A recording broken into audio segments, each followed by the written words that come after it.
Hey everyone, welcome in to another daily editorial here on the KE Report. In this daily editorial, I'm focusing a bit more on the cryptocurrency space as I am chatting again with Kenton Ralph Toews, president of Yusha Crypto. Now, Kenton, look, there's a lot of markets that are doing well out there, but since we're going to focus on crypto, well, Bitcoin is doing, again, quite well. It broke out in the month of October when it moved from that 27,000 level up into around just under 35,000. It's continued to push higher. And as we're recording this today on Tuesday, Bitcoin is over 38,000. Now, again, a lot of markets are doing well, so maybe this is just a lift from everybody getting a bit more risk on, but there are a couple aspects. One being the proposed ETF and the market's perception on if that is going to get approved. Kenton, do you think that this is also providing Bitcoin with a bit more of a push here, having this ETF slowly working its way through the system? Yeah, hi Corey. Thanks for having me. And yes, I do. In October there, Larry Fink got a bunch of attention coming out. He's talking about crypto as a flight to quality. And, he's kind of out pumping and promoting the ETF that BlackRock wants to get through. And so I think the more he's out there and the more they're trying to get it approved, the more the market is thinking, okay, this is going to happen, right? This isn't a matter of if, it's a matter of when. Everything I'm reading, I think a lot of people are betting on that when question is going to happen it's going to be answered a lot sooner rather than later. And so I think that's what the rally in Bitcoin is people pricing in an ETF getting approved here soon. I'd be surprised if it's this year, but I wouldn't be surprised if it's in Q1 of next year. And it'll be interesting too to see how they do it because, will they just approve one of these firms and then, over time let the other, slowly let the others approve the other ones, or are they going to approve them all at once? It'll be interesting because if they approve them, you think if they're being fair, they should approve them all at once and not let any one firm have a head start on the other. And forgive me, if memory serves me, I think there's 11 different ETFs, trying to get approved. And that's just what's on paper right now. If those go through and everything gets approved, who knows, maybe, two or three more come out of the woodwork, right? And so I gotta think there's gonna be buying pressure. So yeah, I think that's what we're going to see. That's what we're seeing right now is people front running that and trying to get in before they come. One other thing that's interesting to look at is the discount to NAV. So the net asset value on that Grayscale Bitcoin Trust, GBTC, that's been shrinking. Now, maybe that does tie into that ETF being approved, but what's the significance here in your eyes? Yeah, I think that's a great point. And in my opinion, it's an excellent barometer, right? It's, talk is cheap, right? Tell me what you're doing with your money. What the market is doing with its money, in my opinion, is that discount to NAV is the way the market is betting on the approval of an ETF. So when the discount to NAV, it got as low as like 50%, I think it was like late last year, and now it's at like 11%. So basically, what the market has been saying over these last several months is that it's betting on, it's believing that an ETF is going to get approved. Because let's say an ETF got approved tomorrow, and it wasn't even GBTC, it was somebody else got approved. BlackRock gets approved. I would expect the discount to NAV on GBTC to go straight to zero right away, because it'd only just be a matter of time before Grayscale copies BlackRock's application and gets their own ETF approved. And with a proper ETF, it eliminates any premium or discount to NAV.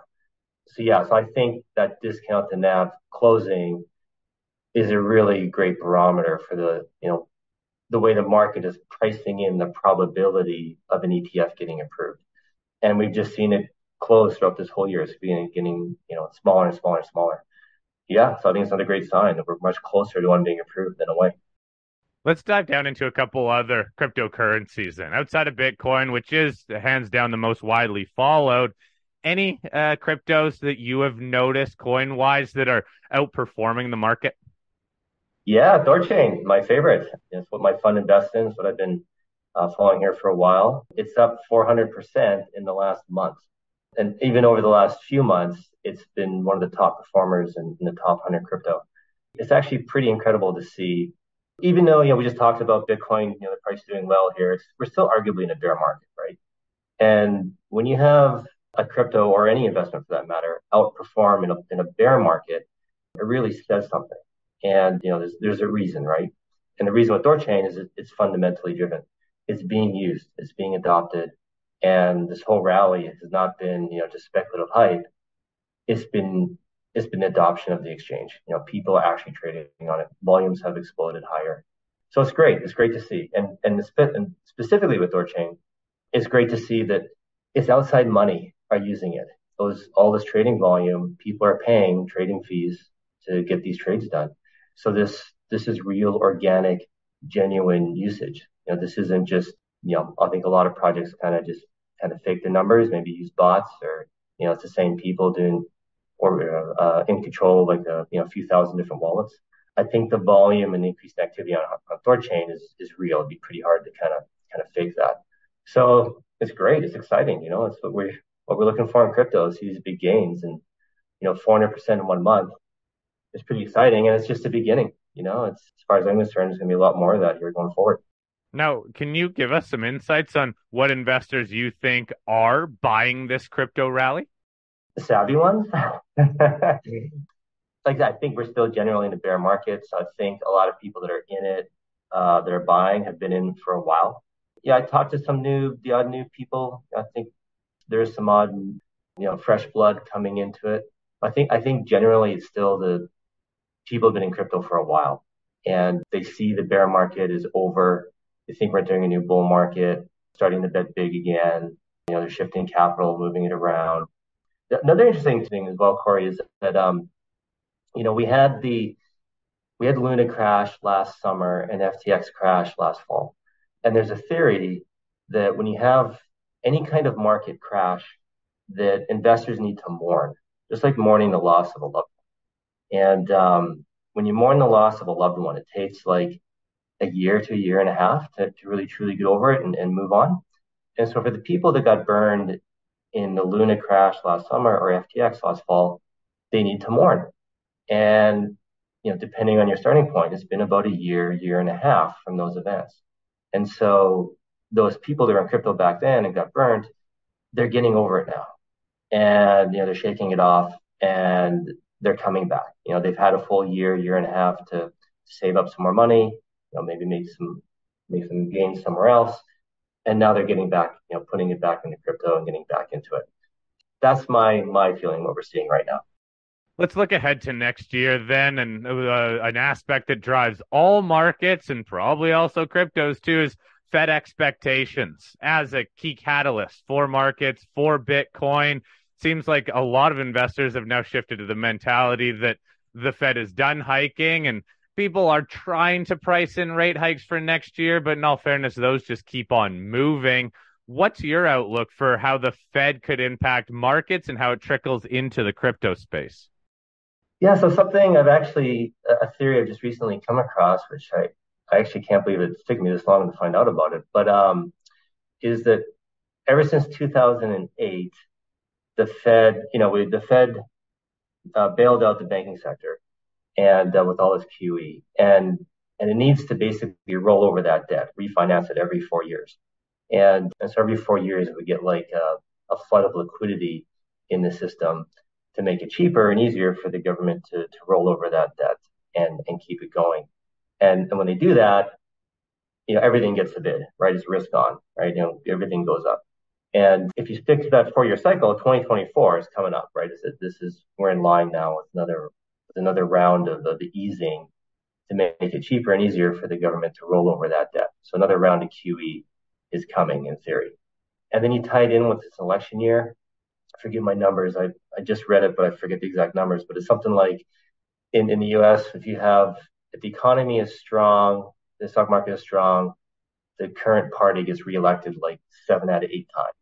If the economy and stock market is weak, the party in power gets reelected like 1 out of 7 or 8 times. So just from a political point of view, if the Democrats want to try and get reelected, they can put a lot of political pressure on the Fed, to ease, keep things up, keep it vibrant, keep it exciting, to help them get reelected. And then also you add into, with a lot of the stuff I follow, everyone's convinced markets are going to tank going down. We're in a recession. The yield curve was inverted. I get all that, but the contrarian in me is like, man, everybody thinks markets are going down. I kind of think they're going to go up, from a contrarian point of view. So I kind of see a bunch of reasons why markets could be strong next year, despite the supposed fundamentals. But then maybe those fundamentals are realized in 2025, right? So that's not to say there's no problems in the system or anything like that, but maybe they're not realized right away. And maybe next year is a really good, strong year for us. How do you view the balance then between moves in cryptocurrencies and the broad markets? Because it almost ties into the gold narrative where some people think the markets need to crash and the safe money or the safety trade then goes into gold and possibly even cryptos. But it does seem like, too, if the markets are doing well, there is an allocation of funds that can also go into cryptos. I don't buy into that. I used to a long time ago, but the dollar is a safe haven, the US dollar for now. I mean, if we're talking financial Armageddon, the dollar is going to zero, the banking system has collapsed, like biblical, it's over type stuff, then yes, I agree. Gold and Bitcoin, that's where you want to be. But as long as if it's just like a crash like we saw in 2020 or even 2008, where the system is still functioning, it's just prices are collapsing, but the system is still operating, then everything's going to the dollar, and gold and Bitcoin go down with it because it's a massive deleveraging, right? And this is the problem, which I think it can be hard to accept for people who are. I mean, trust me, I'm super anti central banking, anti fiat money. But the problem is all the debt in the world, and all this debt in the world is denominated in U.S. dollars. And when everything goes down, all these asset prices go down, the level of debt doesn't. Your U.S. dollar value of debt remains the same. It just becomes much more difficult to service that debt. And so not only asset prices are going down, but revenues are going down, right? So it's harder for you to make debt payments. And if you can't make debt payments, well, you got to sell something to make those payments, right? Well, if asset prices are down and you got to sell something that's down, you're just driving the price down further. So what happens is the dollar gets stronger because people need dollars to make these debt payments and service their debt. And gold and Bitcoin fall into that, right? Those are assets people will sell to pay off their debts. Unless there's an outright total default on all the debt out there, which I'm not saying won't happen. I mean, that could definitely happen. But not until that happens would I think gold and Bitcoin really kind of hard assets really, truly outshine in that moment. But as long as people are still trying to service the debt and function within the existing system, I think they get pulled down with everything else. That being said, maybe they get pulled down less, maybe they hold up better than other asset classes. But I don't buy into the whole markets are going to crash like 2020 and gold and Bitcoin go up. No, I think they all go, correlations go to one. Everything goes down together and the US dollar goes up. All right. Well, we'll see what happens into next year. But I know a lot of people watching the Fed in terms of what they're going to do. And a lot of people have just gotten much more bullish, much more risk on. Look at the way these markets have moved and look at everything that is following. It's just interesting to see how everything is doing well. Again, in this environment, when the dollar goes down, money goes into everything else. That includes bonds. So then yields are also heading down too. So hey, we'll keep following along with what's going on in the crypto space with you here, Kenton. I do appreciate your time, and I will post a link to the Yusha Crypto website below where everyone can keep up to date with you. So, Kenton, again, thank you very much for your time today. Thank you, Corey.